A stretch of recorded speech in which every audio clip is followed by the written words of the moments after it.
I intended to go to Nicaragua. I was required by law to reply within 2 weeks to this statement of accusation. What was my defense? I phoned a friend who was a lawyer, and I said, Leo, I'm going to Nicaragua. I'm not going to bother about this from CanWest. You reply. All I will tell you is the truth about my involvement. I had nothing to do with the creation, imagining, writing, printing of this document. And this is the document.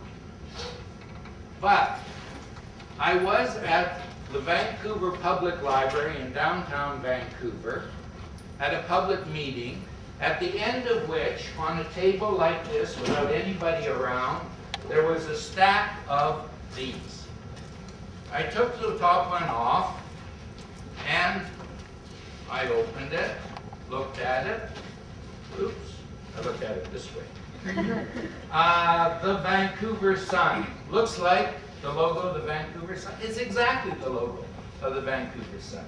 Now, under the trademark Vancouver Sun, the Vancouver Sun says, seriously, West Coast. That's their logo. And I look at this, it says, seriously Zionist since 2001. And then I kind of look below the fold at the weather forecast. And the weather forecast says, Operation Summer Rains with occasional missile showers and chance of tank shelling in the afternoon.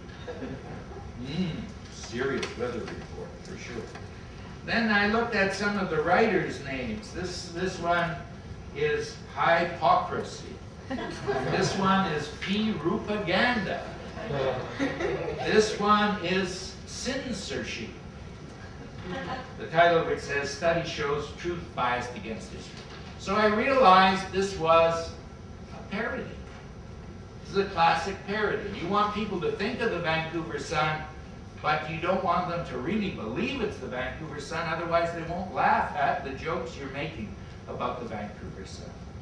So I picked up, by my memory, about 40 copies of this. Next morning, I went to the bus stop nearest my home, and I distributed some. And then I went to a SkyTrain station about 4 blocks away, and I distributed the rest.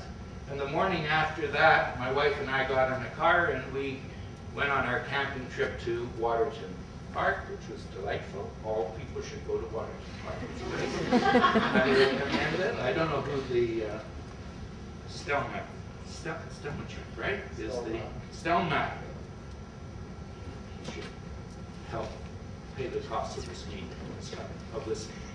All right. So anyway, I heard nothing more until this was June, and I heard in December.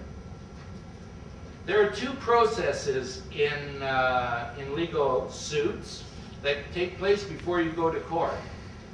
One is you can ask the person who's suing you to present you with all the evidence they have that you're guilty of what they allege.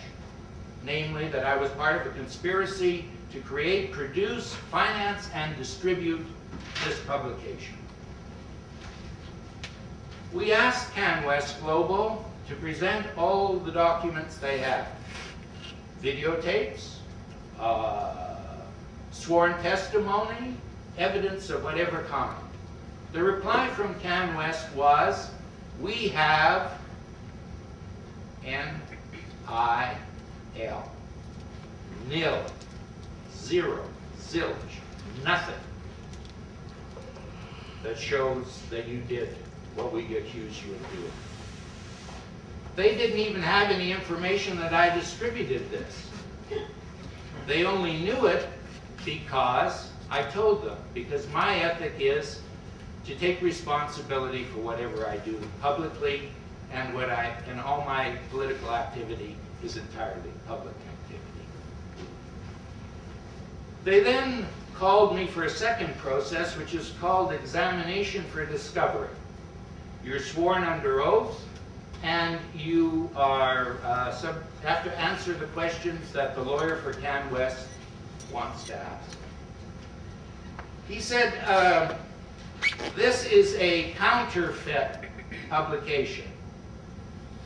Now, I know what a Nike counterfeit is. I know what a Nike knockoff is. I know what a counterfeit $20 bill is. So I said, this isn't a counterfeit, this is a parody. He said, counterfeit. I said, parody. Counterfeit.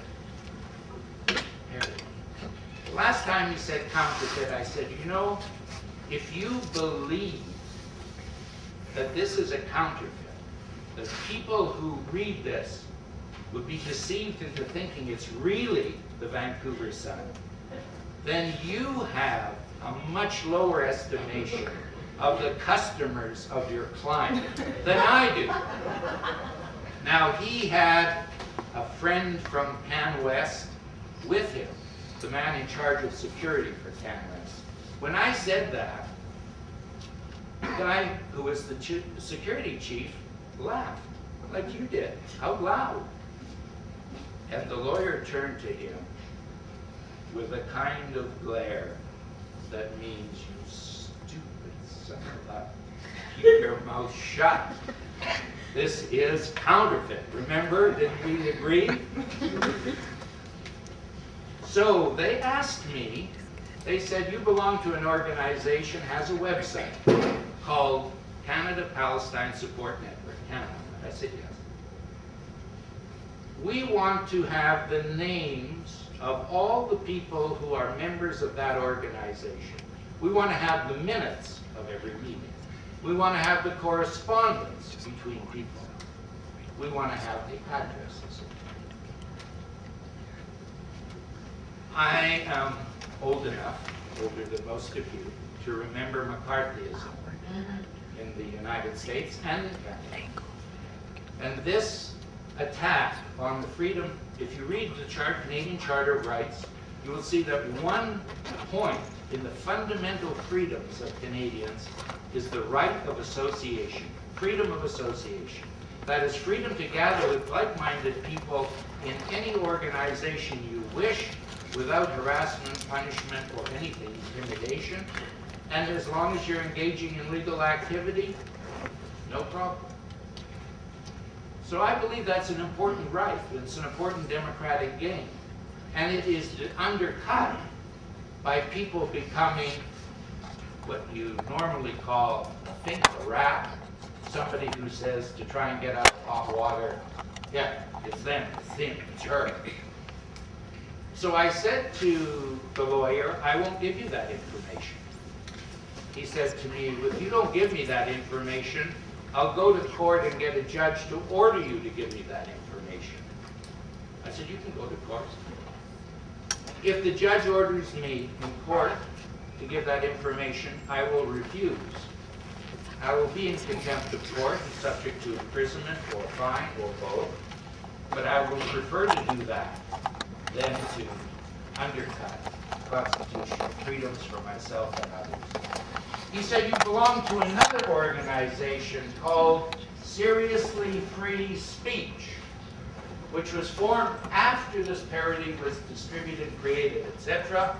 And he said, who belongs to this organization? What is their address? What are the minutes? What is the correspondence?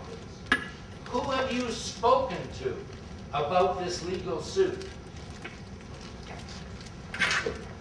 What are their names? I said the same thing I said before about Canada.